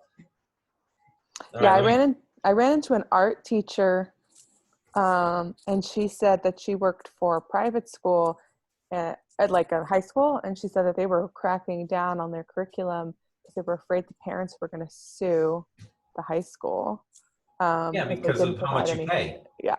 Yeah, I mean, I'm there right now. I mean, I don't mean this the wrong way, but I mean, I'm paying out-of-state tuition for my daughter to sit at home and take online classes at the University of Alabama. I don't think so. And my son is going to Trinity for a private school education at a ridiculous dollar amount. I mean, thank God his soccer's helping, but that's crazy to think, no, I'm sitting in my kitchen taking online education. I mean, it's not the same at all. It's not even remotely the same experience. Yeah, I'm curious if any of their classes they like find useful, you know what I mean? Yeah. I'd be curious. Yeah. All right, I gave them 60 seconds to leave the breakout room. We'll see how they do. So we're gonna have to send a message to them then and let the students, any student that wants to, choose. Right? They might have gotten the email. Okay. But I'm not, I mean, I see. Which email? I can confirm.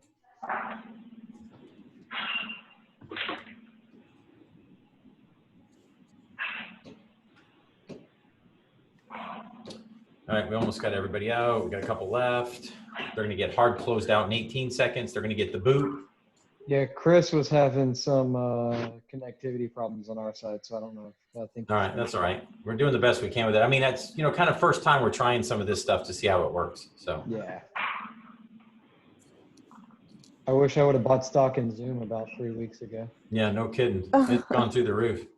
We were talking, I was on vacation and stuff was kind of breaking out, and we were talking about secondary businesses to buy stock in, and we were like, oh, somebody should buy Zoom because all the universities are going to have to use them. Oh, yeah. Zoom and HEB are about the only things that are doing really well right now. Kroger's gone Purell. up. Kroger's gone up 40%. Well, same industry. No, there's a lot of stuff moved the last 2 days. Professor Wilbur, this is a news story. There's a company who their play on, and you can Google it. It was covered in The Guardian and the Portland Times. There's Uber Eats. Now there's Boober Eats. Say it again. Boober Eats. Boober? Yeah. Like B-U-B-E-R? No. Stop it. What? Wait. I'll let you guess. Is this for breastfeeding? This is for a different class. Yeah. I saw that. Yeah. Okay, wait. I have to guess. Boober Eats. What would it be? Google it and stop talking, Professor Wilbur. He's going to get you in trouble. Somebody Google that for me. Hold on. I've got my trusted partners are Googling it for me. Oh my God. Is that a work computer they're Googling it on? Yeah.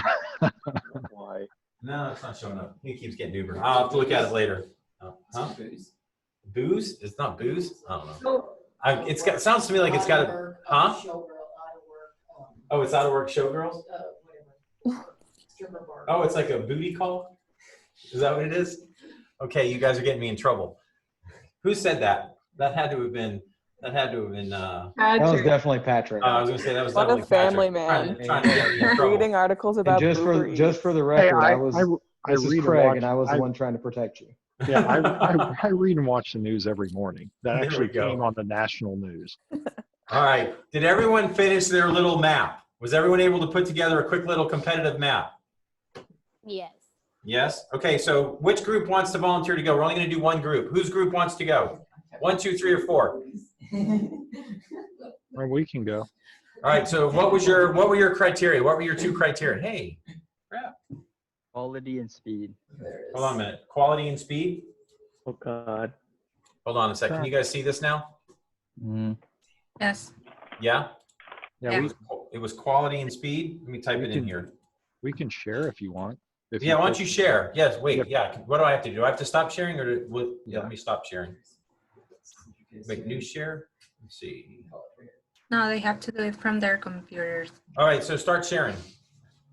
You're still sharing. Oh, I have to stop sharing. Here you go. I stopped. Wait, let's see. Stop share. Okay, I stopped. Who's going to share? God.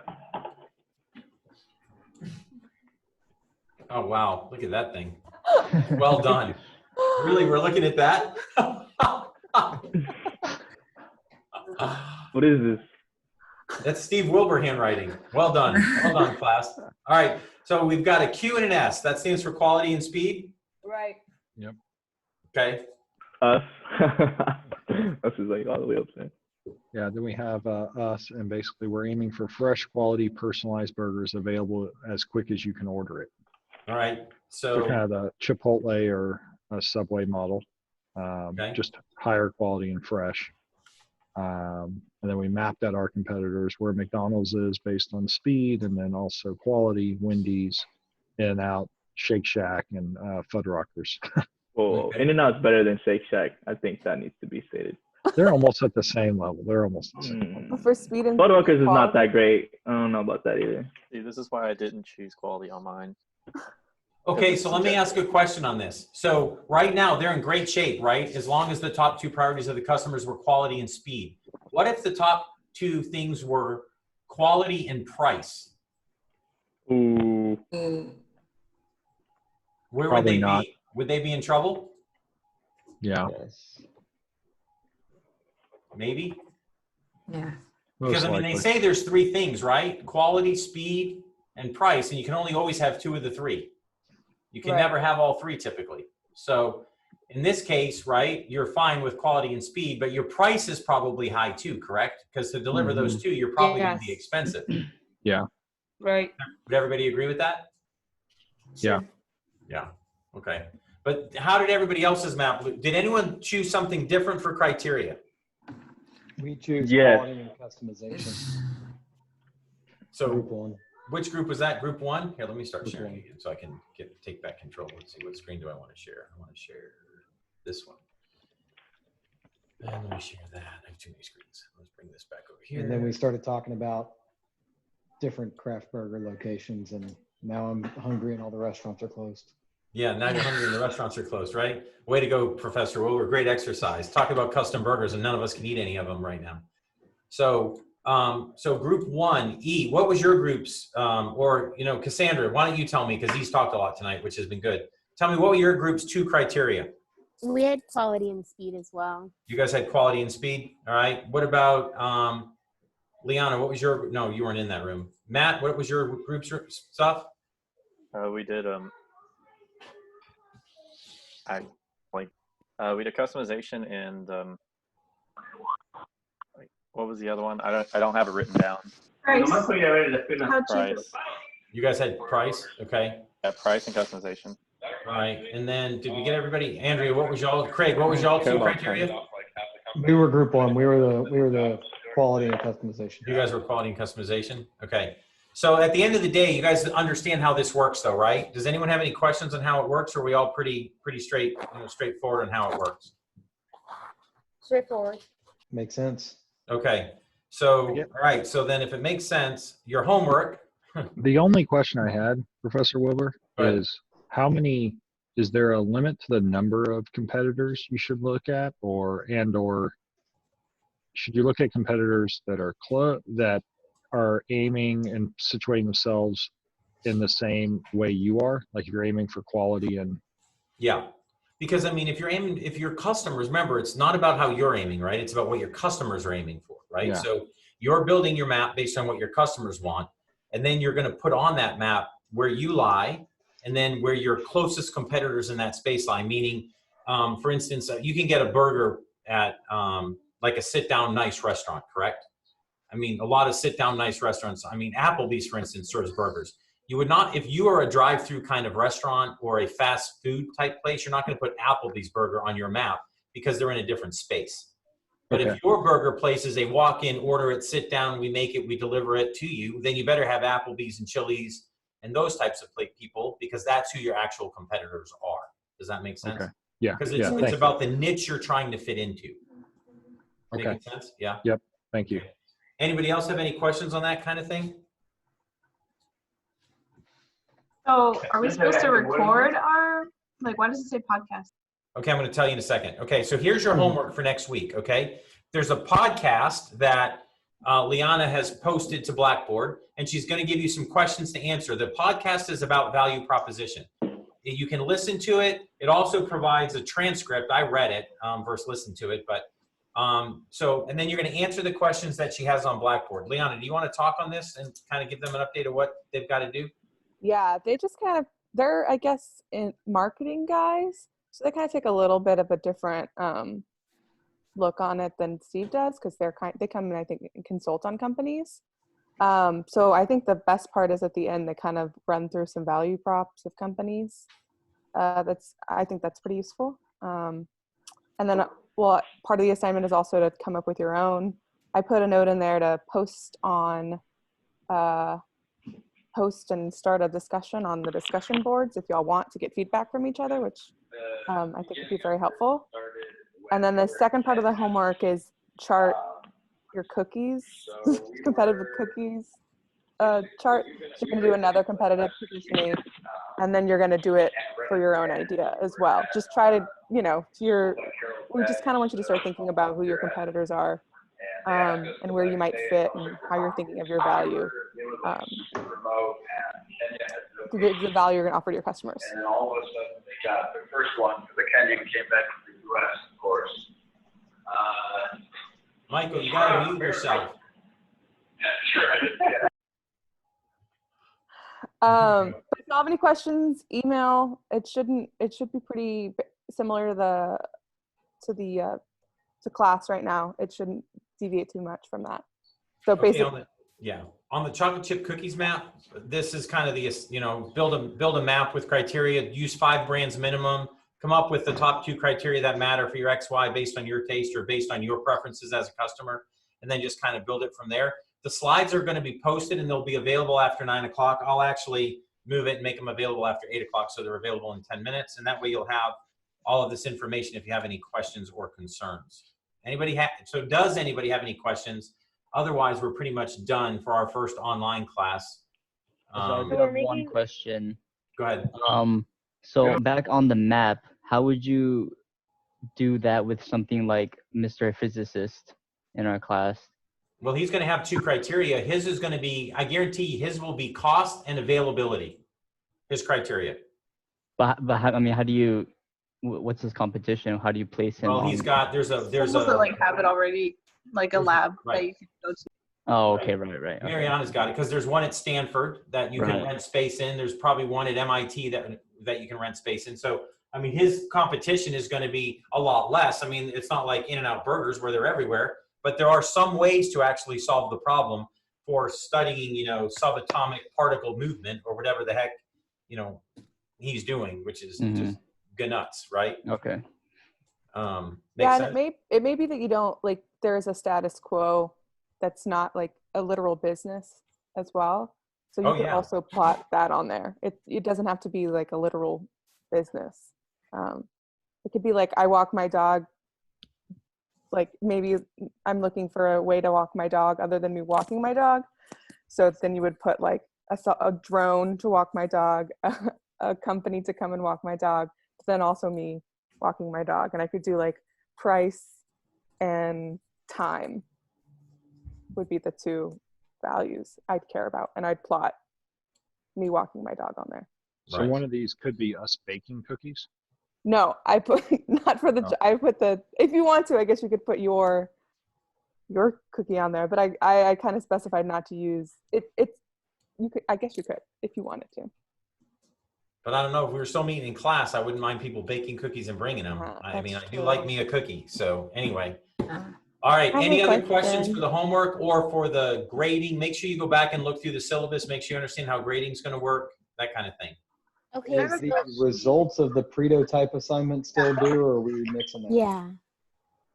Liana, you're muted, but you're talking. We're canceling homework number 7, so don't worry Okay. about it. I just All took right, it off. deleting it off my list. Okay, perfect. So what? We're canceling homework number 7, the prototype homework. There's just like not. I mean, most of y'all were doing in-person stuff. It's just. Yeah. It's just I had someone build a website. Really? Yeah. I was just texting him. I mean, I didn't pay him. I told him at work to make me a website, but yeah, he's supposed to have an email to me today. So I was going to go to a knitting trade show because I figured a lot of old people would be there. And I was going with my mom, and they canceled it. So I asked some people who owed me favors at work to build me a website. You should have told me I can do the website. I mean, I can still use it. That's great. That's a great prototype. All right. And Any other and questions? if we turned in homework 6 Yes. just a tad late, we're okay. I saw it, Craig. I'll grade it. Don't worry. Thanks. Oh, we can't. Okay, all right. But y'all can turn in homework 6 late too. Just a concept. That's fine. Okay. Okay. I have a question. Are we doing a chart for cookies and then another chart for our product? Yes. Okay. The cookie one should be really fast. No, I want some cookies. Yeah, I do too, but that's all right. All right, anybody else got questions, concerns? Okay, big thing is don't forget to look at the Pitch Madness stuff online. Leanna, can you send out on Blackboard a link or something for them to get easy access to Pitch Madness? Because we're literally going to give 40 points extra credit if you participate. So, so feel free to look at the link. Liana will make it available to you guys so that you can, can get to it. Application. It's a bit.ly link. I'll send out more information, but basically you'll need to watch the workshop, answer a quiz about the workshop. It'll be easy, and then it'll be on Friday, April the 3rd. And that's coming up quick. Yeah. It's a 4-minute pitch. It's the first round. There'll be 2 rounds, and the top teams or the top ideas from the first round will move on to the final round. Let's say we didn't do that. Is there a way we can just watch? Yes, you can watch. I don't know if Steve's going to give you extra credit for That's it. fine. No, it just sounds really If you interesting. watch, I don't know, I might. I'm pretty liberal right now, right? Coronavirus has made me a much less strict professor than I was previously. So you weren't that strict. I wasn't strict to start with. So now I'm damn near a liberal. Well, no, I'm not. But so, I said that just for Leanna's benefit. So no, I mean, I'll talk to Liana about it. We'll figure it out. I would like you guys to participate if you want. Remember, first prize is $5,000. Second prize is $2,500. Third prize is $5,000. $5,000. It's not like, this isn't. Not only do you get extra credit, if you win, you get $5,000. How many people Towards your participate? business idea. How many people are gonna? Last year we had about 30. We have like 22 so far. So Pretty good I mean, odds. that's pretty good odds. And last year, 2 of the 3 teams that won came out of my class. So damn it, somebody better put some time into this and win. We have like a week. I'm about to get in on my fucking flow. 4-minute pitch. You guys can do that. 4 minutes for $5,000. How hard are you willing to work for 4 minutes? That's the question. That's that If you $5,000 go to- back into. Also, if you go to the Pitch Madness _bootcamp link, that has the video. But I'll send a thing on through Access as well. And will you send us where we need to go to watch it as well? Yeah, absolutely. So Leanna will get you all the information on it. All right. Any other questions, concerns? You guys okay with how this went format-wise? Easy to kind of follow along? It was way better than my Zoom class last night. Yeah, this was probably the best Zoom class I've had. Yes. Well done. My first Zoom class. Yeah. There you go. Well done, Liana. Okay.